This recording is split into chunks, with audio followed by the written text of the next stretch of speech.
We've got a big full house tonight. This is awesome. Well, hello. My name is Jason Lanier, and I am a photographer who travels all over the place doing insane, stupid stuff, loving the life that I get to lead. And I am here to do a presentation for you guys and ladies today about portraits. I have flown all the way out here, thanks to Sony and my man Rajneesh. I've flown all the way out here, and I am beyond grateful to be here. But I also know that many of you have made a commitment to be here tonight as well. And so I want to make sure that I value your time. And as I've gone on this whirlwind of a career that I've had, I would be remiss if I didn't start off tonight by just expressing some gratitude that I get to do this, some gratitude to all of you for being here. Much of what I do, I couldn't do without many of you sitting in the room, so thank you. I have spent the last nearly 2 weeks in Kruger National Park taking animal portraits, and it's been awesome. I've been chased by lions, I've been chased by rhinos, I've been chased by elephants. I don't figure it's been a good day unless I've been chased by something. So I sat there in Kruger National Park taking pictures, and I just thought, this is amazing. This is just amazing that I get to do this. So my goal is for anyone here who has any aspirations to do photography either as just a hobby or in some way, shape, or form as a profession, my goal is to help you to move the needle just that next step over. Does that make sense? But we do want to talk about portraits tonight, and we do want to talk about what makes a great portrait. So I know that when we typically think of portrait photography, we are thinking about people, right? Well, I'm trying to change that paradigm a little bit. What are the ingredients of a great portrait? I don't think there's a more ornery animal on the planet, or at least in Kruger, than an elephant, right? I get a kick out of elephants. You talk about ingredients of a portrait. You ever watched an elephant walk down to a watering hole? What does it do? I love watching animals. They crack me up. He goes like this, right? He starts shaking his head, telling everyone, I'm the big bad mofo coming down to the watering hole. He pushes away the buffaloes, pushes away all the other animals. He goes down there and drinks, and they shove their weight around. But when you can get this close to a magnificent creature and take an image, it makes you ask yourself, what are the ingredients of a portrait? So I'm going to ask you, what are some of the ingredients of portraiture? What is the goal that we have? Because remember, I did a presentation many years ago. I spoke about the difference between photographers and picture takers. Photographers create, picture takers just stand and take a picture, right? Photographers create. So what are the ingredients of portraiture? Motion and composition are two great ones. Thank you. That's a great answer. What else? Storytelling. Storytelling, fantastic. What else? Light. Light's definitely part of the equation. I mean, we are photographers, we're painting with light, correct? Trying to capture a moment, exactly. You know, it's interesting. I did a live stream on my Instagram last night. Some of you were on it teasing me, which I love. I love when you guys tease me. And someone asked me, how do I take pictures of an old person? And, or I don't think they said old person, I think they said grandma. And I said, if I were to take pictures of a grandmother or grandfather, somebody of that nature, now this would apply to anybody, but especially somebody who's a little bit older, I said I'd sit them in their favorite spot and I'd have them be them, right? See, I view portraiture as freedom within the framework. Great photography is when you create an environment where everything can come together to create a great moment. That's great photography. See, the first step you should always have with great photography is making sure that you get your composition and your lighting set, right? Once you got that composition and lighting set, then you put the person in that environment to thrive, right? It's like your child. If you're going to make sure that your child gets a good education, you're going to make sure they are relatively problem-free at home. No child is problem-free, but you're going to make sure that they're as problem-free as possible at home, that they can focus, that they can do their education, and so on and so forth. And then it's up to them to learn. The same is true in photography. And that's why I love shooting animals. Because animals, it is portrait photography. You're taking a picture of a living thing. To think that it's not portraiture is a big mistake. And so when I went to Kruger, I approached it that way, and I sat there and I watched people come, and they would drive by and they'd see an elephant. They'd barely stop, get out their iPhone, take a picture, move on. Now that's fine for those who want to do that. That's just a matter of documenting a safari, a journey. Hey, we came to Africa, we had a great time. South Africa, sorry. We came to South Africa, we had a great time. And let's go home. But when you want to take a picture and tell a story, I mean, what does this picture tell? Just look at this picture. Let's list off some of the things that this picture tells. It doesn't use cream. That is true. That is true. The elephant does not moisturize. Okay. He does. He is a little bit into the mud bath though. So, but what does this tell? What comes to mind? What adjectives would you use to describe this magnificent creature? Huge. Relaxed. It's a mature elephant. Yeah, very, very, very confident. Right? This struck me as very confident. I love the tusks, right? Looking at the battle wounds and the scars and the age and the grit. What do you see when you look into the eyes? Because eyes are so critical to portraiture, guys. What do you see when you look into the eyes? Emotion. You see emotion. It's amazing. I watched 2 elephants, and I have video of this. And it'll be when I release my safari series on my YouTube channel, you'll see it. I watched 2 elephants come together, and they got their trunks, and they locked them and started. It was the most beautiful thing I've seen with 2 animals just caressing each other. And I even said in the video at the time that I was filming it, I'm like, don't tell me animals don't feel love. The key ingredients of portraiture are going to work for people, for babies. I know they're people too, they're little people. But they're going to work for people, they're going to work for animals, they're going to work for anything that's living. Yes, we need lighting and posing, but what else do we need? Need a sort of story. Right, is there a story, right? Is there a story? Sometimes we get so fixated, and when I was a newer photographer, and I think a lot of us do this, we're so excited just to take pictures that we are consuming education about lighting and posing that we forget about story. We forget about everything else. And we don't focus enough on that story.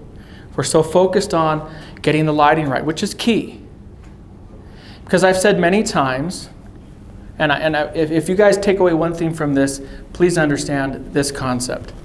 Once you get the technical down, your creativity flows. You will struggle and you will never achieve the photography dreams and goals that you have if you don't get your technical down. You'll never get it. And you'll always be frustrated. Always. If you don't learn your stuff, you're never going to be happy. I promise you that. See, when I was just out on safari and I'm rolling 4 different cameras, 4 different lenses to get the shots that I'm getting, or when I'm shooting a model shoot, or I'm shooting a wedding, I'm shooting whatever else. If I don't understand the technical aspects to that given moment, I miss it. Because photography is all about moments. It's all about what you create. So if you're not ready, trust me, you'll want to cry. I posted a shot that was, again, it's another reason why I love the wildlife that I just came off of. I posted a shot straight out of the camera, back of the camera actually, of a giraffe. And I shot it with the A9 with the 100-400 G Master. And it was a very complex shot because the giraffe was being backlit by the sunrise. So I had very limited time to capture that shot because obviously I can't tell the giraffe to stand still. You should hear you'll see it in the videos. I plead with the animals, please don't move, please don't move, please don't move, right? But I sat there, and as this beautiful animal moved, and the sun was coming in, coming out. I had to quickly adjust my settings. I had to hit the focus lock on the side of the lens. I had to switch to manual focus. I had to go boom, boom, boom, boom, boom. The moment was there. The story was there. The lighting was there. If I don't know the technical, the moment's gone. I can tell you about it, but I can't show it to you. Earlier on in my career, I told people about lots of moments. I showed people very few.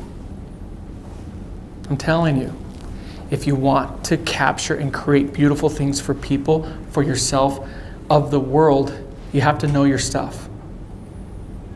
You have to know your stuff. See, when I was a newer photographer, the hardest thing was, and I think many of you can understand this concept, I could see what I wanted to create. And raise your hand if you feel this way. I could see what I wanted to create, I just could not create it. Yeah? Who here feels that way, right? For those who didn't raise your hand, I take a bow, you must be master photographers. Okay? But I could see it, but I couldn't create it. And that was very frustrating for me. So I went on a plan to learn photography, to learn it to where I would not disappoint myself. Think about that. You're letting yourself down. And if you want to do paid work, then you're letting a paid client down. And once you've let them down, you're going to get sued. Especially if you took a lot of money. Yeah.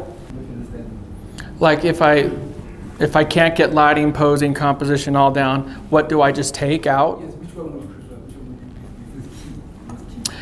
Now, I'm about to make a statement that some people misunderstand, so I'm going to preface it by saying this is something I've learned over time. I don't take bad shots anymore. Because I know what makes a great shot and I know what makes a bad shot. And the best thing you can do is figure that out as a photographer. I'm telling you. I was on safari. I'd watch people standing there, and not standing. You're not supposed to get out of your car, but taking pictures of something. And again, I'm not making fun of the folks who are just there on vacation. I get that, but I'll give you an example. There's a place in Kruger called Lake Panic, and it's a Lake Panic hide, and it has lily pads and it's beautiful, and there's hippos there. Right? I went at the beginning of the morning, and the sun was on the other side, coming right into the hide. Horrible shots. I walked right in there, and you'll see this in the safari video. I turned around and said, "Oh, I'm not shooting this." Well, it's beautiful. Not right now, it's not. In other words, I stopped taking bad shots. And you know why I did that? Because it kills you. Because you get home and you open up Lightroom and you pull up these images, and then they suck. And then you just want to shoot yourself. And then you're angry you took them in the first place, because now you have to go through and edit them. And then you're going to flip one of them black and white, and you're going to pray that it looks decent. That's the truth. Okay? So, what I'm telling you is, stop taking bad shots. I had a goal when I was in Kruger. And again, you're going to see all this in the safari videos. And I said it before I even had the moment. My goal was to take an image of a backlit elephant. Again, incredibly difficult. How do you backlight a freaking elephant? Right? I'm not talking like backlight. I'm not talking like barely backlit, a bit of rim light. See, all the merits, all the tenets of portrait photography you can put right into natural light photography, right into animal photography, everything. I'm telling you, once you learn this stuff, it changes how you approach your work. I had to wait to sunset when the sun was barely low, and now it's sunset, so I'm panicked because I'm like, I have like 10 minutes before the sun's gone. And then I got to talk an elephant, this 200,000-pound creature, into not moving.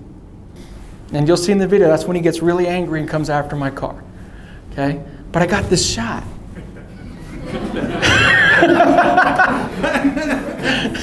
And it's this beautiful shot of this elephant, and it's a silhouette backlit. I was so thrilled. Happy he didn't put his tusk through the front of the rental car. But I stopped taking bad shots. When I say I don't take bad shots, it's not because I'm a photo god. It's because I realized I was wasting my time. And I'm telling you, it has a debilitating, demoralizing effect on you when you continue to take shots that aren't good. You start to take it upon yourself that you don't know what you're doing. You look at your shots and you're like, this is crap, this is crap, this is crap, this is crap. Oh, I kind of got lucky on this one. I just take a look, I'm like, nope, it's not a good shot. Right? Does that make sense? If you do that, paired with learning the technical, I'm telling you, you're going to thank yourself. Instead of me sitting there at that lake panic hide, trying to make a lemonade out of lemons, there was nothing to be made there. It wasn't going to work. Does that make sense? So instead of me sitting there for an hour trying to capture just something that's going to work, I made better use of my time. And I went and shot something else. Right? I'll be at a wedding and I'll sit there and someone will say, hey, let's shoot over here. And I'll say, no, the lighting's horrible. We're not doing that. Or I create lighting, which is another reason why I believe if you really want to be at the top of your game, you need to learn alternative lighting. Absolutely, hands down. If you don't learn alternative lighting, you have now relegated yourself to shooting 2 hours a day. And that's just the truth. I'm not making fun of people. That's just a fact. And nobody gets up to shoot sunrise anymore unless you're a nature landscape photographer. Yes, I can proudly say I got up every morning for Sunrise and Kruger, but you're not going to talk a paid client into doing it. You may talk one or two, but you're not talking 98% of them into it. So what that means is you pretty much relegated yourself to 1 hour a day photographer. If you are a viable business, if you own a McDonald's, do you want to be open for 1 hour a day or 24 hours a day? I know if I buy a McDonald's franchise, you better believe that thing's going to be open 24 hours a day making money for me. I look at the same way in photography. You got to know your stuff so you can make the most amount of money and give yourself the most amount of opportunities. Are we telling a story? Now, somebody wrote on my Instagram, you guys still here? Hello? Talking to you. Hey guys, if you want to learn online with me, go to patreon.com/JasonLanierPhotography and you will be able to continue this craziness online from anywhere on planet Earth with me. If you want to join me live, go to JasonLanier.com/workshops and you'll get to see me in my full glory live and in person, guys. I think there's a smudge on there. Is that it? Yeah, I got it. Talk to you later, guys. Bye.